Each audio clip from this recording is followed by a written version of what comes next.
전쟁이 일어났다, 이거는 위기인데, 우리가 다 알다시피 위기는 위험이 되기도 하고 새로운 기회가 되기도 합니다. 그래서 저는 이미 우리가 사무엘상을 다 묵상했기 때문에 위험이 되었던 사울의 모습을 한번 보게 될 거고요. 또한 새로운 기회가 되었던 다윗을 보겠습니다. 오늘 아주 심플하게 요 두 구조로 오늘 말씀을 함께 나누고요. 더 좀 기도하는 시간 많이 갖겠습니다. 자, 첫 번째, 이 전쟁이 사울에게는 위험이 되었습니다. 여러분 자막을 한번 보십시오. 사무엘상 17장 10절로 11절인데요. 그 블레셋 사람이 또 이르되 내가 오늘 이스라엘의 군대를 모욕하였으니 사람을 보내어 나와 더불어 싸우게 하라 한지라. 사울과 온 이스라엘 블레셋 사람이 이스라엘이 블레셋 사람의 이 말을 듣고 놀라 크게 두려워하니라. 골리앗이 40일 아침 저녁으로 이스라엘 백성들을 조롱하고 모욕했습니다. 하지만 그 어느 누구 하나 나설 사람이 없었습니다. 사울 왕 그리고 이스라엘의 백성의 반응을 보십시오. 놀랐고 그냥 두려워할 뿐 어찌할 바를 몰랐습니다. 사울 왕의 이때의 마음이 어떻겠습니까? 전쟁은 일어났고 어떻게 해서든지 이 전쟁은 수습은 해야 합니다. 당연히 이기고 싶었을 겁니다. 그래서 세 가지의 조건을 내걸잖아요. 자막을 띄워주시죠. 이스라엘 사람들이 이르되 너희가 이 올라온 사람을 보았느냐? 참으로 이스라엘을 모욕하러 왔도다. 자, 그러면서 세 가지 조건을 보세요. 그를 죽이는 사람은 첫째, 왕이 많은 재물로 부하게 할 것이다. 두 번째, 그의 딸을 그에게 줄 것이다. 세 번째, 그 아버지의 집을 이스라엘 중에서 세금 면제하게 하리라. 돈과 명예를 한 방에 얻을 수 있는 엄청난 조건을 내걸고 있습니다. 사울 왕은 이렇게 해서라도 이 전쟁을 이기고 싶었기 때문이었습니다. 자, 그러던 가운데 다윗이 싸우겠다고 나가지 않습니까? 자, 사울 왕은 다윗이 누군지를 알고 있었습니다. 계속 자막을 한번 보십시오. 하나님께서 부리시는 악령이 사울에게 이를 때에 다윗이 수금을 들고 와서 손으로 탄즉 사울이 상쾌하여 낫고 악령이 그에게서 떠나니라. 자, 사울에게 지금 다윗은요, 수금 잘 타는 10대 청소년이었습니다. 분명히 다윗을 알고 있었어요. 하지만 딱 여기까지였습니다. 악령이 자기를 괴롭힐 때 수금 타는 다윗이 와가지고 연주를 이렇게 했을 때에 나의 그 악령을 떠나가게 하는 수금 잘 타는 10대 청소년. 자, 그런데 전쟁터에 그것도 정식 입대한 군인도 아니고 아버지 심부름으로 말미암아 심부름을 하러 온 다윗이에요. 그 다윗이 싸우겠다고 합니다. 사울왕 입장에서는 당연히 말릴 수밖에 없었습니다. 계속 자막을 보십시오.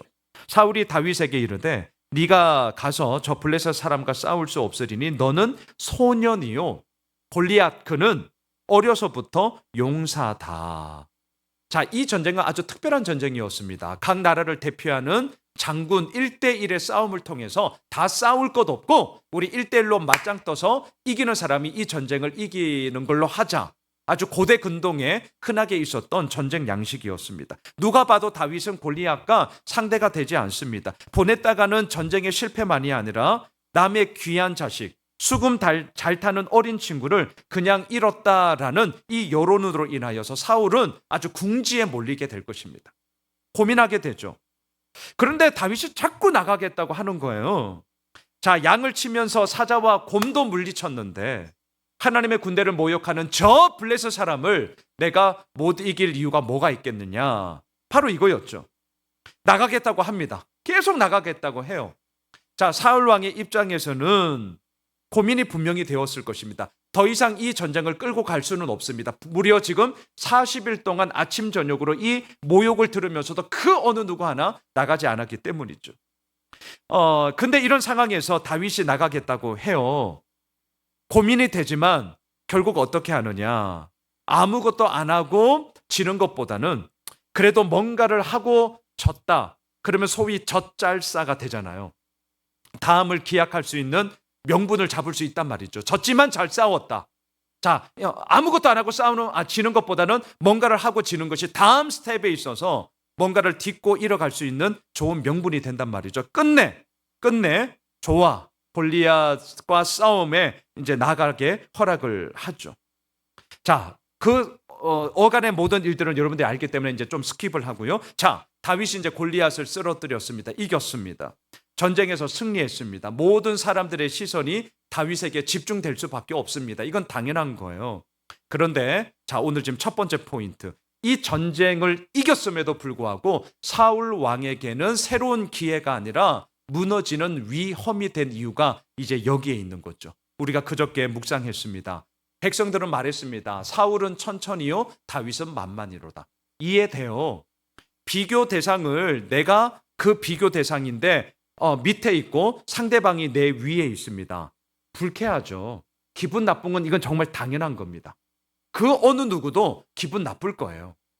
그런데 이제 문제는 무엇입니까? 그 기분 나쁨까지는 이해되겠지만 그것을 묵상하고 또 묵상함으로 말미암아 이제 노함으로 가게 되는 거죠. 그리고 또한 그 노함을 어떠한 방식으로 풀게 됩니까? 자막을 보세요. 사무엘상 18장 8절입니다. 사울이 그 말에 불쾌하여 심히 노하여 이르되 다윗에게는 만만을 돌리고 내게는 천천만 돌리니 그가 더 얻을 것이 나라 말고 무엇이냐 하고. 자, 이 부분은 이미 우리가 큐티 본문을 통해서 나누었습니다. 이거는 사울 왕 자기 생각이었단 말이죠. 자기 생각에 갇혀버렸습니다. 자기 생각에 갇혀버리니까 계엄령을 때려버리는 거예요. 네. 그렇게 되면 안 되는 거죠. 지금 이 사울 왕도 마찬가지입니다. 완전히 자기 생각에 갇혀버렸어요. 그래서 그 이후의 모든 스텝들은 어떻게 됩니까? 이제 다윗, 자기 사위임에도 불구하고 그 다윗을 끝까지 죽이려는 무너지는 위기로 이 전쟁의 승리가 사울 왕에게는 정작 무너지는 시작이 되어져 버렸다. 자, 두 번째. 이제 이 전쟁이 새로운 기회가 된 다윗을 한번 보십시오. 아버지 이새에게는 다윗은 8번째 아들 막둥이였습니다. 사울 왕에게 지금 다윗은 그저 수금을 잘 연주하는 10대 청소년일 뿐이었습니다. 하지만 다윗은 이미 준비된 자였습니다. 자막을 보십시오. 소년 중 한 사람이 대답하여 이르되 내가 베들레헴 사람 이새의 아들을 본즉 수금을 탈 줄 알고 용기와 무용과 구변이 있는 준수한 자라 여호와께서 그와 함께 계시더이다 하더라. 잘 보세요. 수금 잘 탔어요. 자, 용기, 아주 용감한 사람이었습니다. 무용, 이 말은 우리가 잘 안 쓰는 건데요. 영어 성경에 보면 워리어예요. 워리어. 전사예요. 전사. 이렇게 좀 나중에 좀 바꾸고 싶어요. 전사였습니다. 그리고 아울러 말을 잘하고요. 또 물론 외모도 준수한 정말 다윗은 준비된 자였습니다. 자, 다윗은 골리앗과의 한판 승부에 대해 사울 왕의 허락을 끝내 받죠. 계속 자막을 보십시오. 다윗이 칼을 군복 위에 차고는 익숙하지 못하므로 시험적으로 걸어보다가 사울에게 말하되 익숙하지 못하니 이것을 입고 가지 못하게 했나이다 하고 곧 벗고. 자, 그렇습니다.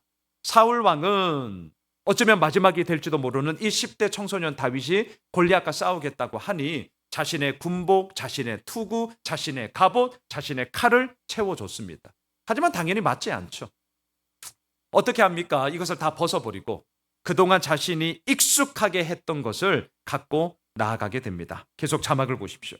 손에 막대기를 가지고 시내에서 매끄러운 돌 5을 골라서 자기 목자의 제구 곧 주머니에 넣고 손에 물매를 가지고 블레셋 사람에게로 나아가니라. 여러분, 제가 이 부분에 대해서 이미 말씀을 드렸습니다. 위기의 상황, 지금 당장 뭔가를 해야 할 상황, 차근히 계획을 세울 만한 여지가 없는 상황, 그때는 우리가 뭘 해야 되느냐? 그동안 익숙하게 해왔던 것을 우리가 해야 합니다.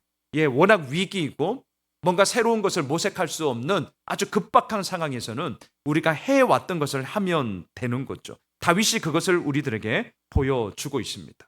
자, 다윗은 물매를 가지고 골리앗 앞으로 나아갑니다.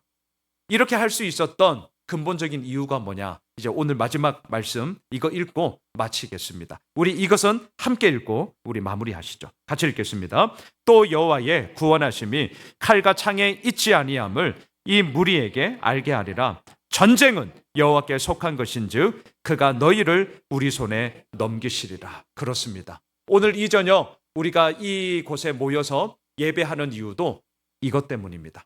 그저께 말씀 기억나십니까? 요나단의 마음과 다윗의 마음이 하나가 되었더라.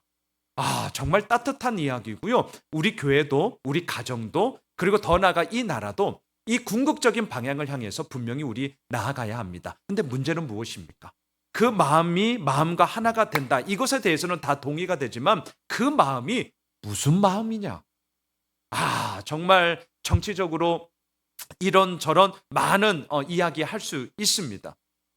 하지만 우리가 그 마음과 하나가 되었다라고 할 때에 우리는 이미 하나됨을 갖고 있죠. 그것은 무엇이죠? 여호와의 구원하심이 사람의 많고 적음에 달려있지 않다.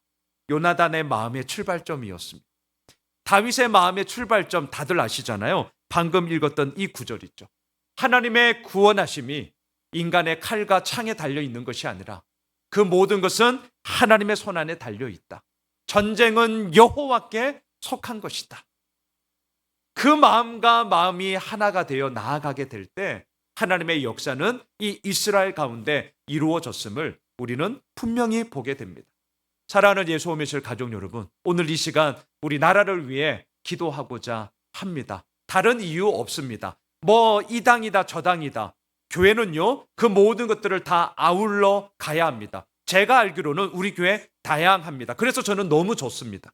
너무 좋아요. 교회는 그런 곳이어야 합니다. 그럼에도 불구하고 우리가 얼마든지 함께 모여 아버지 앞에 설 수 있는 것은 우리의 그 모든 색깔이 어떠하든지 간에 진정으로 본질적으로 우리를 움직여 이끌어가는 것은 전쟁은 여호와께 속하였다라는 분명함이 우리 모두에게 있기 때문 아니겠습니까?